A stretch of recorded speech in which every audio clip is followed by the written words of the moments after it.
এখানে পাবদা মাছকে লবণ, হলুদ আর তেল দিয়ে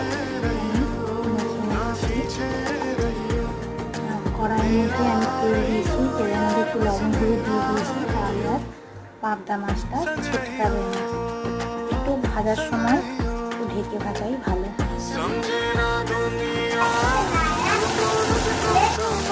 ভাজা হয়ে গেলে আর একটা দিকে উঠে এবং সুন্দর করে লাল করে ভেজে নিয়ে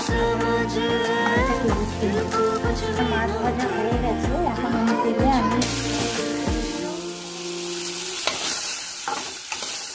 এগুলো ভাজা হয়ে গেলে এই আলুগুলোকেও আমরা তুলে নেব।